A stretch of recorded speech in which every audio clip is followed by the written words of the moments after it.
Ladies and gentlemen, welcome back to the Lost Sheep podcast. I am Nazaro Pangalo here with my trusty compadre. Cole Bissett. Today, his audio sounds wonderful. If you were one of the select few who listened to last episode before it was deleted and taken down, well, joy to you. Sort of not joy to you because you would have heard the bad audio. But we are back, hopefully, with crystal clear, beautiful audio for episode number. We're counting this as 96 because we did film 95. Episode number 96. Don't forget, guys, like, subscribe, follow, comment, reach out to us any form or fashion you'd like to. Hey, like if you're on YouTube, subscribe if you're on YouTube, and if you're on audio, do the same over there. We thank you all for tuning in for another wonderful episode. Don't forget about the merch either. So, little early shout outs here in the pod, little early plugs. But how are you doing over there sporting that wonderful Alabama t shirt? I am doing just fine because college football season is approaching. We are quickly approaching college football season. It has been on my mind recently. I'm very excited for some football games. Our lovely curly-headed man over there, I got to see this previous weekend. It was a great experience. We recently visited him and a family, friends of ours in Kentucky, and we had a blast. We played disc golf. Nazario, how did you shoot? I actually had my best ever score. Thank you very much. Shot Yeah. directly even par. Yep. Two Nazario birdies, two had bogeys. So he it's funny because we were talking with his brother about, growing in disc golf, and Nazario's like, I had to learn at some point, and I was like, yeah, he did, Sloan. I said I beat him through it. I just kept hammering it down, and sure enough, Nazario has made it within 4 strokes of me now. He's so close. So he's working. He's and always Cole had a working. But pretty good yeah, round that day. So I did. I think I shot 4 down. Is that right? hmm But yeah, so now I'm back here in old Tuscaloosa. Cottage's Wi-Fi, we love it. We love it. After when I get settled down in school, don't you guys worry. I will go plop myself in the Saving Center with good Wi-Fi, so you won't have to deal with this much longer. But Mr. Pingello, how are you doing? I'm doing wonderful. I am actually at other than of course the great weekend, seeing you and your family and your friends as well that were here. A lovely time with them. Also, I'm going on vacation tomorrow. We are driving down to New Orleans. And we are hopping on a cruise ship. My first ever cruise in my life. Never been on one of those. Hopefully, I don't pull a Titanic. And we have a 4-day cruise planned. We're going to Cozumel, Mexico. It should be a good time. I'm gonna eat a lot of food. I for the last week have been controlling myself extra self control on the food to in preparation for the excessive amount of food that I will probably be eating on this cruise. It's free, they're just giving it to you, and that's what you pay for. So I will be enjoying hopefully some lovely food on this cruise, enjoying the ocean a little bit, the beautiful views, and seeing a little Mexico as the summer winds down. I have just 2 weeks from this day, well, 15 days from the day of this recording until teaching begins. We are almost there, which means that Cole is almost about to begin his senior year of mechanical engineering. It's right around the corner. By the time y'all listen to this, we will be 10 days away from me beginning school. Cole will still have a little bit longer after that. So that's a little bit what's going on with us. And then once Cole begins school, once we get back to regularly scheduled programming in our lives, we will develop, hopefully, take some few steps here in the pod of growing in some more content, some different forms of content potentially for y'all, just to see, if we can continue to expand the audience. But we thank y'all for tuning into this episode, and we're going to dive deeper into that right now. Ladies and gentlemen, the quote of the week. All right, folks, my trusty steed, Mr. Bissett, brought this quote, so I will let him introduce it. Oh, never mind, folks. Cole is Yep. having So our some quote for Wi-Fi this week issues. Oh, is, there he is. "We become what we."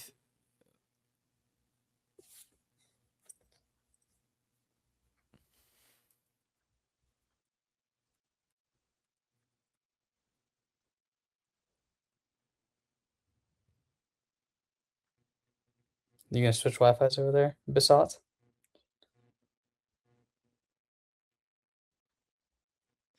Hold the phone here. I have an idea.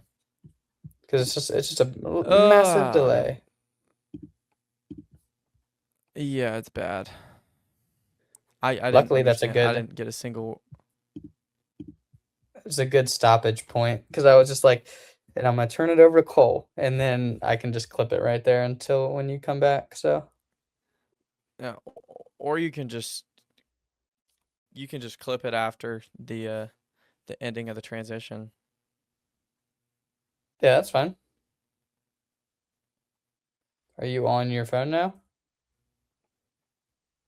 Wow, that took a minute. Hold up, it's loading. Oh my gosh. This is the worst internet I've ever had in my life. All right, can you send me the link? I'll send you the link. What do you mean?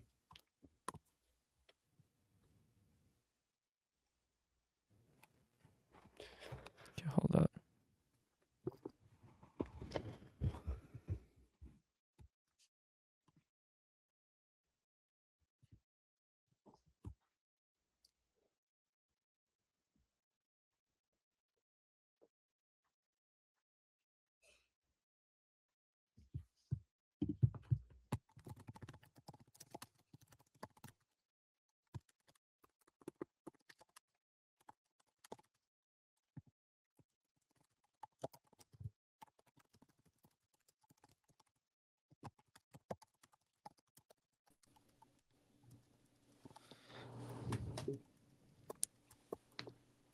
All right, how does this work? Oh, Nazaria, hold on.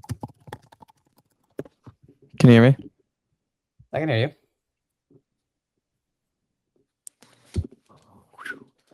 Hold up. Can you talk? Hello, sir. Wow, why can't I hear you on here?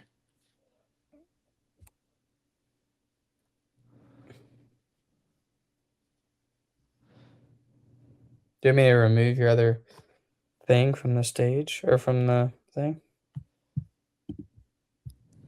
Shoot, hold up. Ah, my goodness. It's terrible.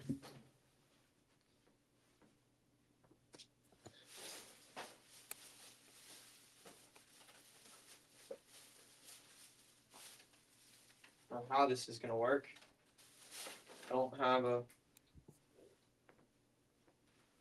cord that's gonna work for this. Huh. How do I do this?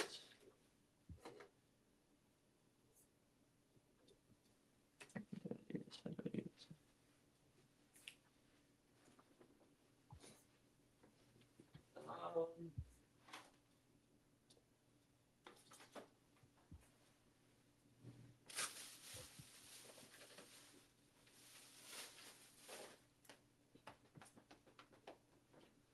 well, I don't know how to hear you. Oh, never mind.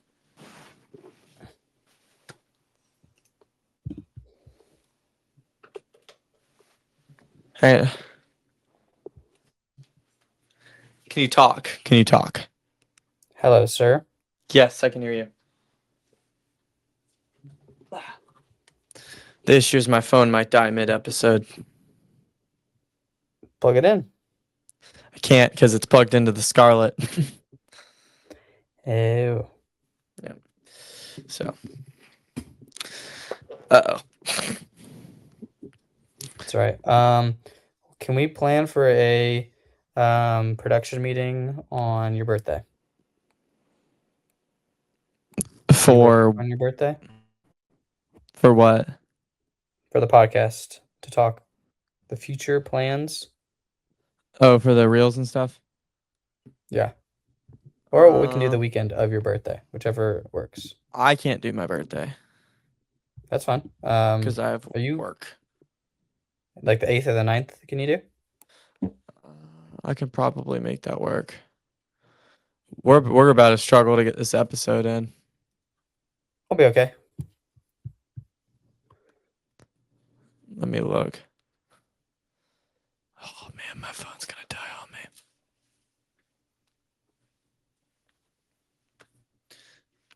Honestly, it may just work better for me to use my phone as just the StreamYard equivalent. Because you can hear me pretty well, can't you? Yes, I can. Yeah. Okay, the 8th, you said? Yeah. Yeah, that probably works fine.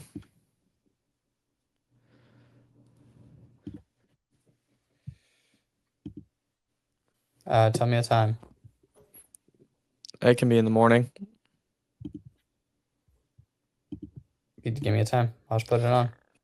What's the earliest you want to do? You'd be able to do?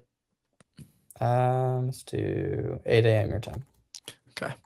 That's probably going to be a longer meeting, by the way. Yep. I don't have anything, so. Well, nothing planned yet, but I won't plan anything. 9 a.m.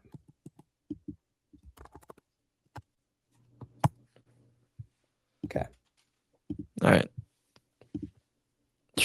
Sure hope my phone makes it. All right. And 3. You ready to go back to the pod? Hold up. I think it's you a little bit higher. I'm just going to There we do this. Tell me when you're ready, and I'll go back to us. I'm ready. And my trusty lad, my partner in crime, Mr. Bissett, will introduce you this great quote. Well, ladies and gentlemen, this week Nazario asked me to provide a quote, and I so graciously sent him one right away, didn't I, Nazario? I didn't take more than 3 hours to figure that out, did I? I'm not sure if this is a trick question or not. I don't remember. I thought it was pretty quick. I don't remember exactly. I'm just messing. I'm just messing. So our quote for the day is, "We become what we think about most of the time, and that's the strangest secret." And that is from a guy named Earl Nightingale, I believe is his name.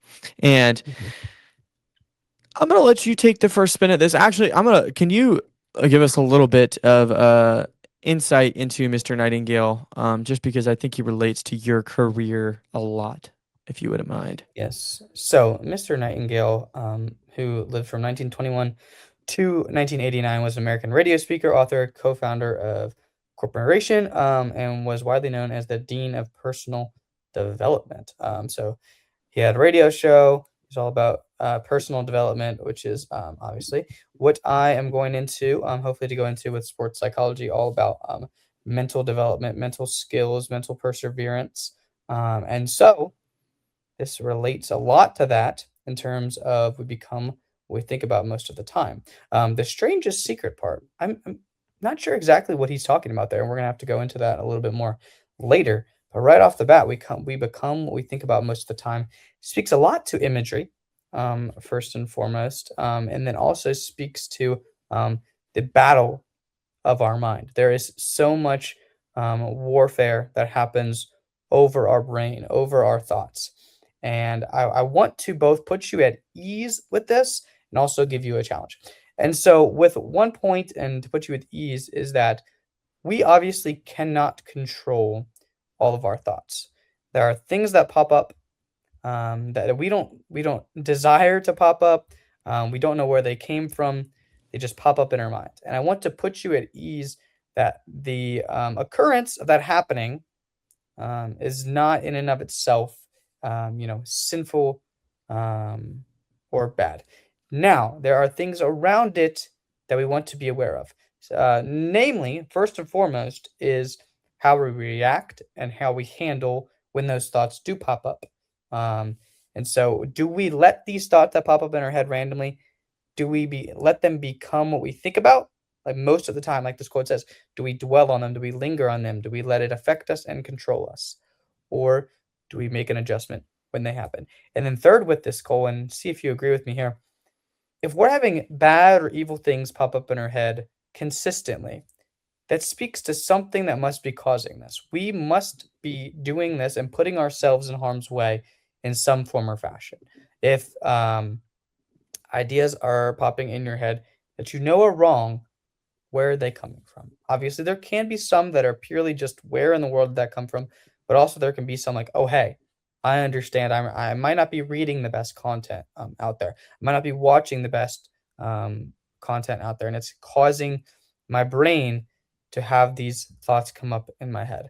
And so that's a little beginnings of, how our thoughts can sort of work, how we can sort of handle them. A little bit of my first thoughts there, Cole.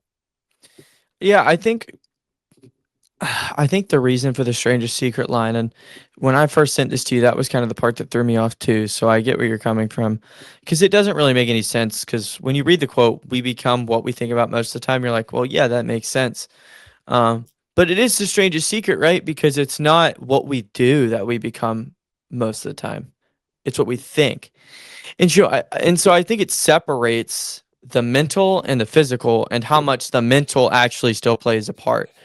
Right, because I think a lot of the time we think, okay, what we physically do is what we become all the time. Like that is the quintessence, that is the whole of our life, is what we do is going to shape exactly what we become as a person. Where in reality, a lot of it is what we think too. So, like you're saying, it's where do these thoughts come from? Whether they're evil thoughts, whether they're good thoughts, where are they coming from? And so it's important to notice distinctions and different patterns in your thoughts. What triggers this? What makes you think that? You know, and that comes with plenty of things. Like I hear music and instantly I think, oh my goodness, I think prayer. It doesn't matter what type of music it is. I could hear Drake. I could hear Drake, and I'm like, oh, I think prayer. And it's weird that I think that for Drake, but it's something that you know happens. It doesn't matter what the type of music is. And so that's my first little tidbit there is I think it's important to separate the mental and the physical here. Now my question for you, Nazario, is okay if the mental is that valuable to this, if it plays that much of a an effect, a role, what does the physical do? How does it complement this? And so, with that, Cole, I'm going to first preface with the fact that this is one opinion. This is not a objective fact that what we think about most of the time is what we become. Yep. There are people on many sides that will make many different arguments as to it is what you do that matters the most. There'll be people that say you become what you eat. That's another saying out there. You have many different thoughts and opinions, and so I think with this, Cole, um, we need to preface that there is a happy medium for all of this. Yep. And we always like to clarify that extremes of anything we should question. We should never be fully on an extreme of anything, um, except for our love for God, of course. Unless the Um, church tells us. yeah. And so what we think about most of the time is a part of the story. And so to go in exactly with what you're saying, Cole, how does the physical come into play? Well, you can think as much as you want, and some people do. Some people spend their lives, hermits, monks, monasteries, they spend their whole entire lives thinking and praying there. And while this is incredible, this is great in and of itself, there still needs something to be done. These monks don't only sit and think. Eventually and hopefully, they write. They write books. They write commentaries. Some of them, I'm not 100% sure if all of them do this. Some of them do go out and preach at some point in time. And so this is an example of how thought is great, but there needs to be action with this. It's kind of like a little bit what we talk about, Cole, with faith alone and faith with works. And of course, there's raging debates online about this. But to make it simpler in our terms of right here, what we're talking about is faith alone would be something that is way more mental than it is physical. And while faith mentally is a great thing in and of itself, it can't be justified alone. Never in Scripture do we hear faith alone. We hear specifically in the book of James, faith without works is dead. So we bring this back to this. Faith, the mental part, needs works, the physical parts. If the physical didn't matter, if all that mattered were our thoughts and what we think about, why do we even need a body? I mean, what is the point of that? That's what angels are in a way. Not fully, because we don't. I don't know. I'm not sure we fully understand them, but a lot of it is they're only spiritual, so they only have thoughts. They don't have the bodies to do these things, but we do. So it shows the importance of thought and the importance of physical. They must be in one. They must be meshed together. Um, But I would say that the mental importance is the beginning of what leads to having great physical actions. You can't have I mean, you could have works without faith. Technically, you could, but if you're looking for a um, true act of love from God that we perform, there must be faith aligned with the Lord that leads us to this work. Um, and so, Cole, this was a long-winded way of saying it is in unison with each other. If we're looking for the fullness of what God wanted for the human creation, it is the mind and the physical, the mind and the body connected in one. They are in unison, but it does start with our mind. It does start with our thoughts. We must have our thoughts in line rightly so that our physical bodies can go out and do the work. Yeah, and I think it's important that you highlighted that because I think this quote kind of pertains to us more than we think it does. You and I are podcast hosts, correct? Right? We both, I believe so. I mean, we yeah, try to be. we try. You know, Nazario is originally a sports broadcaster, so he wasn't originally a podcast host, and me over here really had absolutely zero experience with public speaking. So we're learning, True, and you true. guys have wonderfully embraced us in this role. So we thank you for your walk with that. As you can tell, we still are trying to figure out the mystery of audio. So there's a lot of growing. Nazario is sitting on his floor, you know, by his bed. I'm in my room with the polo on, wearing sweatpants because I just got back from work. So this is how we do it. But I think this pertains to us a lot in the fact that we have what we do is record a podcast.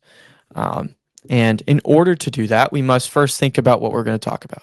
And that's the reality of it. If we don't think about it and we become lackadaisical and kind of completely forget about the podcast as a whole and come on here and decide, okay, hey, we haven't even planned a quote. I'm going to come into this episode with a quote that I just, found a minute before the episode.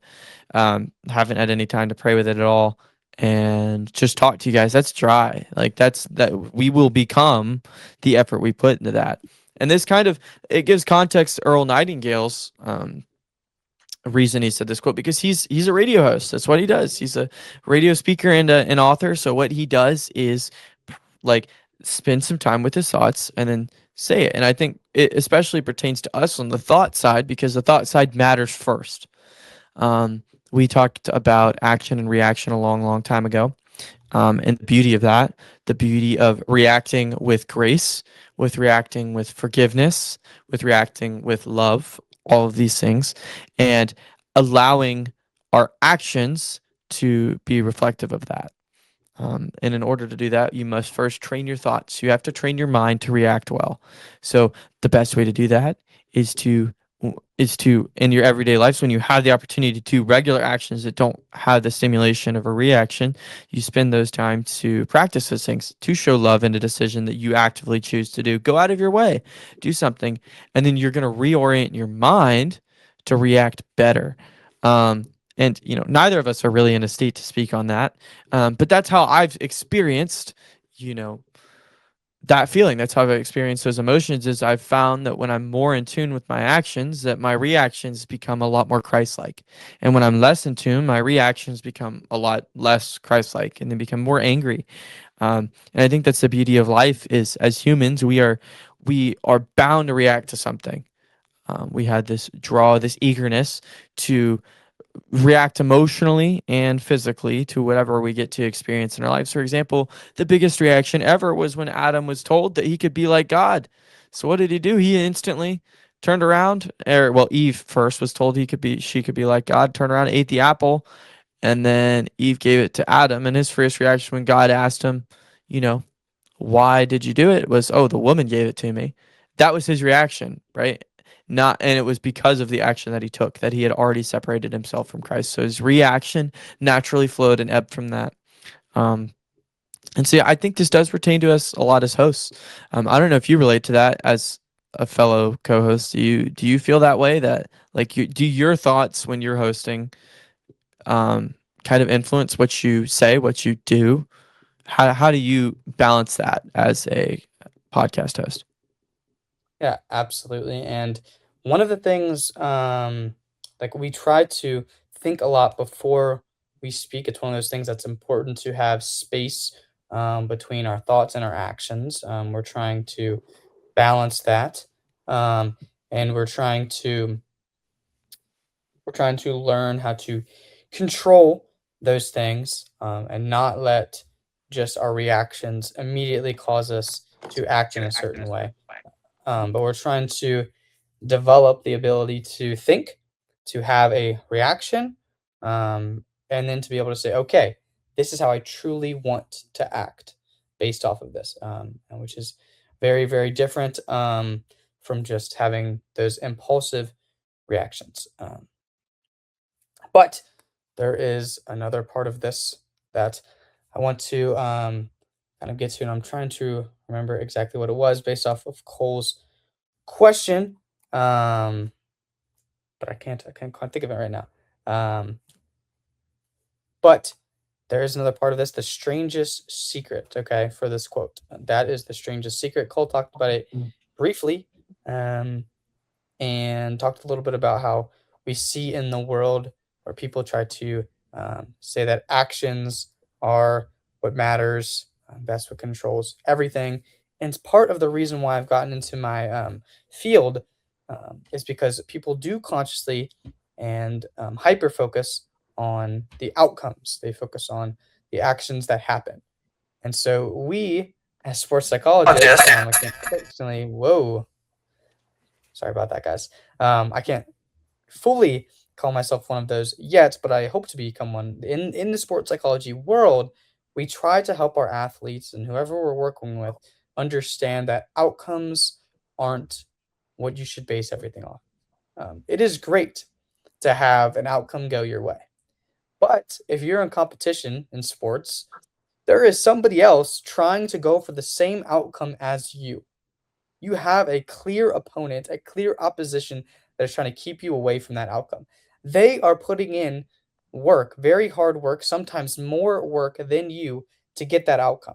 So to base your entire mental state off of that outcome when you have that sort of opposition is preposterous. It's the same thing with our spiritual life, our daily life, everything like that. We have a clear enemy.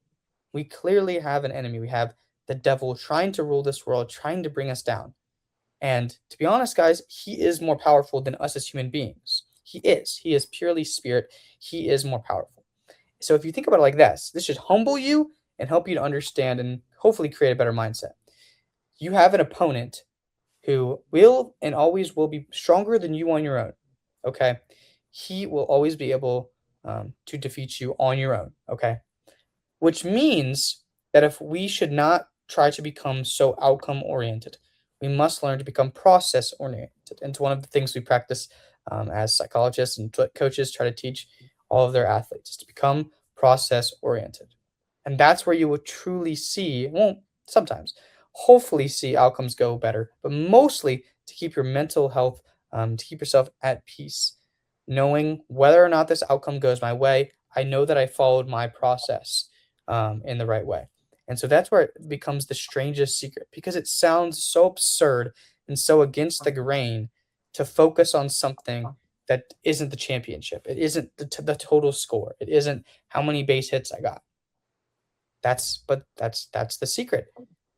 We become we think about this process, become a process oriented person. What happens when we become a process oriented person? We become a grinder. We can become diligent. What happens when we become a process oriented thinker? We don't get so swung in different ways, up and down and up, when an action or an outcome goes or doesn't go our way. And so this is a very long winded way to say that we have opposition, but we can take control and put ourselves in the driver's seat to be at peace and to trust God more and more when we become process oriented. When we learn to build good habits and focus on the habits instead of focusing on the outcomes. That is the strange secret part of this quote. That is Yeah. strange. People don't want to focus on the outcomes, or people do want to focus on the outcomes, not the process. And so, with that, we are going to give you guys a little way to practice that process. Ladies and gentlemen, the practical prayer practice of the week. Okay, ladies and gentlemen, for our practical prayer practice on this episode, we could title it Take Every Thought Captive. And so, when you have a thought pop into your head, that you don't like, or that you know is sinful, this doesn't have to be only be sinful thoughts, just more negative thoughts. So you have anxiety, comparison, lust, resentment, any types of things based off of this. Okay, we are going to build a new habit. We're going to build a new process. Okay, and what we're going to do is we are going to immediately say, Jesus, I give you this thought, replace it with your truth. Simple as that.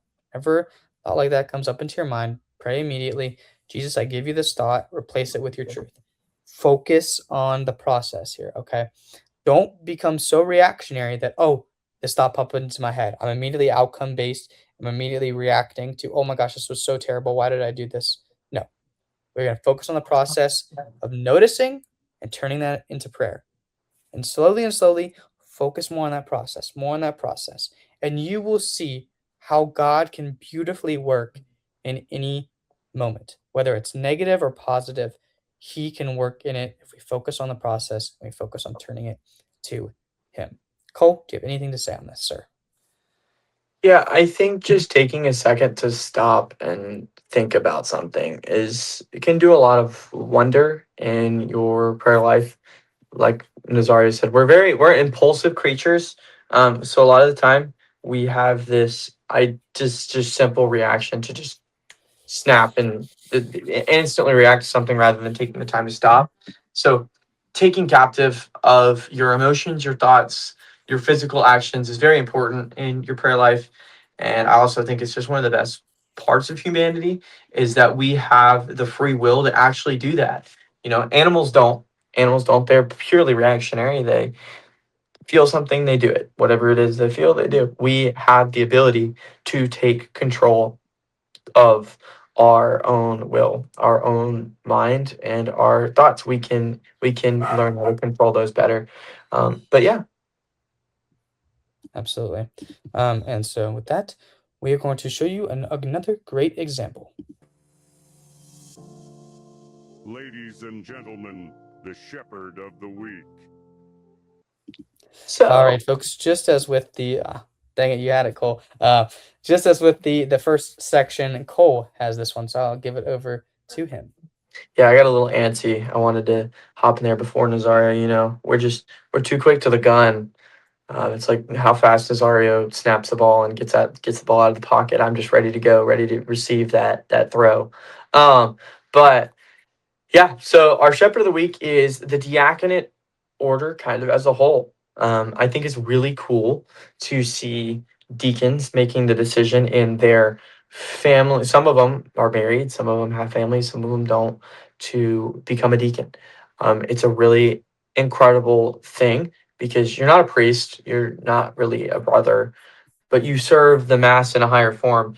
And it's just really neat. I think it's an order that's taken a little less seriously because they're not priests, and it's like, oh, just because they're not priests doesn't mean that they can't serve.